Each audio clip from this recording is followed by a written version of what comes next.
Masih bersama kami di Presisi Siang, pemirsa. Kita beralih ke informasi mancanegara. Tepat 20 tahun lalu, bencana gempa dan tsunami melanda Aceh menyebabkan Delisa Fitri Rahmadani kehilangan ibu, kakak, dan salah satu kakinya. Harus berdamai dengan diri sendiri dan juga memahami bahwa sesuatu yang terjadi itu kehendak Allah, ujarnya. Berikut laporan dari tim VOA. Trauma sampai dengan saat ini. Misalnya nih ada gempa, itu kaki Delisa bisa nge-freeze beberapa detik, 5-10 detik. Itu sampai dengan saat ini masih ada traumanya.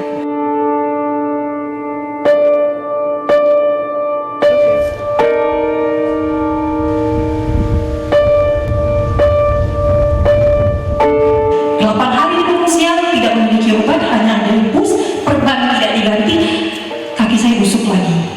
Balik ke rumah sakit, diamputasi lagi. Kumannya sudah naik, kalau dibiarkan 1 minggu kemudian naik ke jantung. Diamputasi lagi. Setelah diamputasi, ternyata dagingnya itu tidak baik.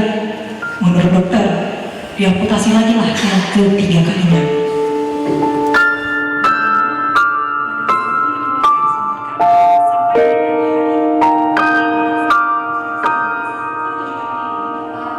Delisa merasakan bahwa dengan Delisa seperti ini, berarti Allah mungkin menitipkan sesuatu untuk diri saya, itu sharing ke orang lain gitu. Dengan sharing ini, orang lain bisa mengetahui bahwa ada juga yang mengalami kesulitan yang sama dengan Delisa gitu.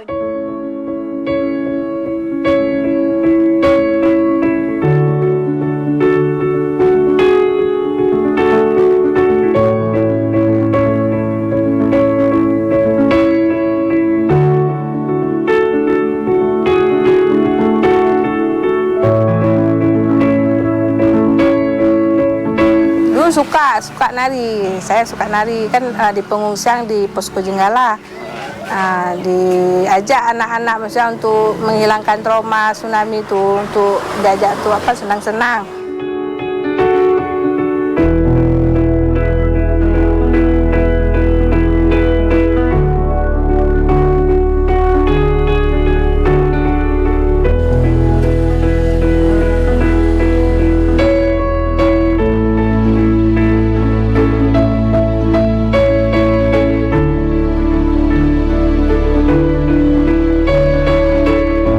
Kita bilang lupa itu tak akan terlupakan, pasti melekat. Tapi kalau untuk ketakutan itu udah berkurang.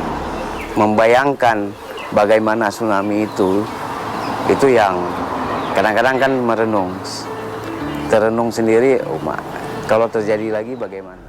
Ke informasi mancanegara, pemirsa, hujan deras di pantai barat Amerika Serikat hingga badai salju di pantai timur tak menyurutkan semangat warga untuk berpergian, termasuk mudik untuk melewatkan Natal bersama keluarga besar. Jumlah warga yang berpergian tahun ini bahkan melampaui angka pra-pandemi yang dulu sudah termasuk sangat tinggi. Dan berikut laporan Nova Purwadi dari VOA. Berkemas lalu bergegas ke bandara agar tak terlambat naik pesawat. Belum lagi proses panjang melalui security, semuanya bisa meningkatkan stres. Tapi di Bandara Internasional Houston, ada Sharky dan Patrick siap meringankan kegelisahan para penumpang. We're volunteers for the Houston airport system, and we come and bring the dogs to spread joy and happiness to all the passengers, especially during this time when it's so stressful flying. There are a couple of people that are afraid of dogs, and we avoid them. But for the most part, they're pretty stressed out, and they really love seeing their dogs. Badan Pengamanan Transportasi Amerika Serikat TSA memperkirakan jumlah penumpang pesawat untuk libur Natal dan Tahun Baru bakal menembus 40 juta orang, peningkatan 6% lebih dibandingkan tahun sebelumnya. Ini mencakup hari-hari sebelum Natal hingga 2 Januari 2025. This is a busiest airport I've ever been to, my God. You know, travel at this busy time of year, so I can get home to see family for the holidays. Badai salju melanda sebagian Amerika Serikat membuat sebagian penerbangan tertunda. Sementara salah satu maskapai penerbangan utama, American Airlines, sempat menunda seluruh penerbangan karena gangguan teknis pada jaringan komputer. I was a little worried when I saw the news, so looks good for now. So Santa Claus is coming through for me.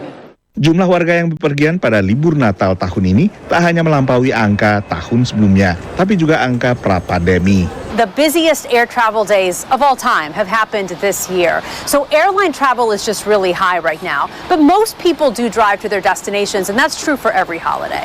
Asosiasi Otomobil Amerika Serikat memperkirakan sekitar 120 juta warga AS bepergian 80 km atau lebih pada libur Nataru. Sebagian besar menggunakan mobil. Roadways are picking up. Everyone's trying to get to their family and friends. Our department's putting out as many officers as possible to be out there. And not only to maximum enforce the laws here, but to make sure that people are getting to their destination safely. Meski darurat pandemi COVID telah lama berlalu, dampaknya masih terlihat dalam melonjaknya minat bepergian.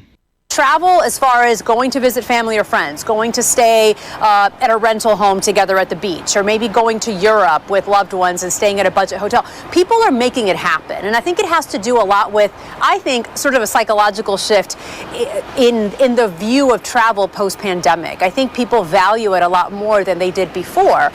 And I think the numbers tell us that because we're surpassing those pre-pandemic numbers, which were already very high to begin with.